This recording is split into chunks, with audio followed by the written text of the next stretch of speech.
Uz Latvijas ceļiem atgriežas radari. Pirmie atgriezīsies 20 stacionārie radari un darbosies paralēli ar 4 mobiliem, kas darbojas jau šobrīd. Šonedēļ Ceļu satiksmes drošības direkcija prezentēja tās pirmās 20 vietas, kurās stacionārie radari paredzēts uzstādīt, kā arī stāstīja par tām 37 vietām, kuras izpētīts, kurām veidots tiek radari pass. Vai pie tā mēs paliksimies, vai mēs jau šobrīd skaidri zinām, ka radari jau būs pa maz to, ko mēs uzstādām? Tas ir tikai sākums noteikti. Tas ir šogad 20 radari, kur tās vietas ir izvērtētas tiešām no satiksmes drošības viedokļa, nevis no kādiem citiem viedokļiem. Tur, kur ir bijuši ceļu satiksmes negadījumi, kur ir bijuši cietušie, lai samazinātu šo braukšanas ātrumu un novērstu ceļu satiksmes negadījumu veidošanos. Protams, būs vēl, un katru gadu vismaz 20 līdz 30 fotoradari tiks uzstādīti kopumā. Tuvāko gadu laikā tie būs vairāk nekā 100 fotoradari, stacionārie fotoradari, kas būs uz mūsu ceļiem. Attiecībā uz pārvietojumiem fotoradariem, tad tas ir policijas jautājums. Šodien jau Velškungs minēja to, ka ar 4 pārvietojumiem fotoradariem ir par maz, un es noteikti viņam varētu piekrist, jo ir jāveic arī šī slēptā satiksmes uzraudzība sevišķi vietās un laikos, kad notiek kādi pasākumi, vai skolas sākumā, pie skolām, vai kur ir pastiprināta vērība jāpievērš ceļu satiksmes noteikumu ievērošanai. Tā kā arī pārvietojumi radari noteikti būs, bet tas ir vairāk policijas jautājums, nevis ceļu satiksmes drošības direkcijas jautājums. Šo stacionāro radaru finansēšana ir uzlikta kā pienākums ceļu satiksmes drošības direkcijai no viņas darbības izdalīt šo naudu. Ieplānotie nākamie mobīlie radari, cik ir reāli, kad viņi būs un no kurienes tie tiks finansēti? Tie noteikti tiks finansēti no valsts budžeta. Arī šie fotoradari tiek finansēti no ceļu satiksmes drošības direkcijas nopelnītajiem līdzekļiem, kas normālā gadījumā būtu jāieskaita valsts budžetā. Tātad arī šī ir pēc būtības valsts budžeta nauda, un šeit nav ņemti kaut kādi kredīti vai aizņēmumi, kas ir jāatdod, par kuriem ir jāmaksā procenti, bet tā ir ceļu satiksmes drošības direkcijas nauda. Līdz ar to šie radari nav domāts, lai pelnītu, bet lai nodrošinātu tiešām ceļu satiksmes drošību, samazinātu cietušo skaitu uz mūsu ceļiem. Šis te mēģinājums runāt ar tautu, paziņot jau laicīgi tās radaru vietas, tā ir tāda, tautas nomierināšana. Mēs mācāmies no kļūdām, jo iepriekšējo reizi, kad šie radari tika ieviesti, bija ļoti daudz neizpratnes, kāpēc tieši tur, kāpēc pēc kādiem principiem, un daudziem likās šīs vietas nesakarīgas. Šobrīd mēs katru vietu esam izvērtējuši, pamatojuši, saskaņojuši ar ekspertiem pirms publiskošanas, un pa katru radaru ir stāsts. Cik tur ir bijuši negadījumi, kādas tur ir bijušas sekas.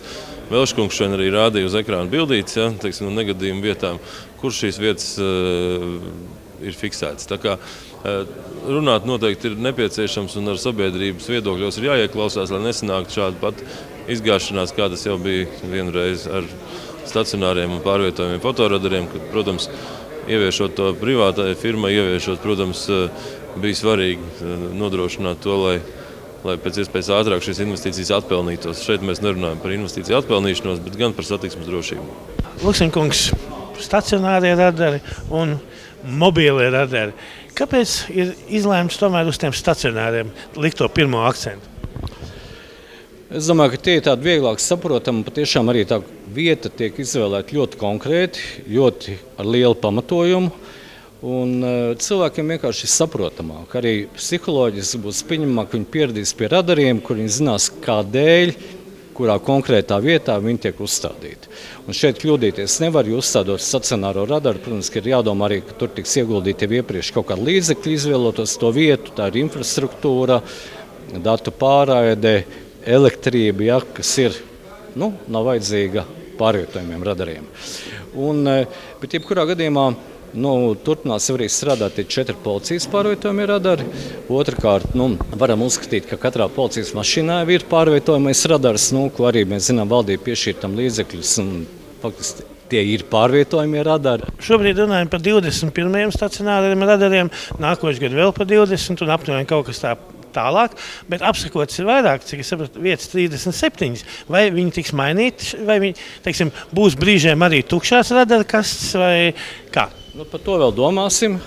Pašlaik runājam par konkrētām bīstamām vietām, bet apsakots tika vairāk 100 vietas, kas ir Latvijā arī, kur patiešām negadījumi notiek biežāk nekā vidēji līdzīgās vietās.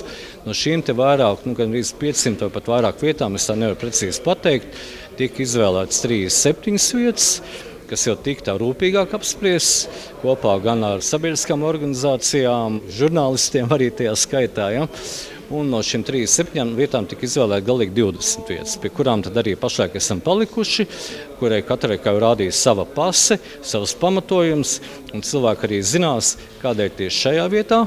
Otra lieta arī, par ko es gribētu teikt, atšķirībā no iepriekšējās pieredzes, cilvēki zina, kur tā nauda aizies, un arī būtu ļoti labi, ja viņi zinātu, kur tā nauda tiek tērēta.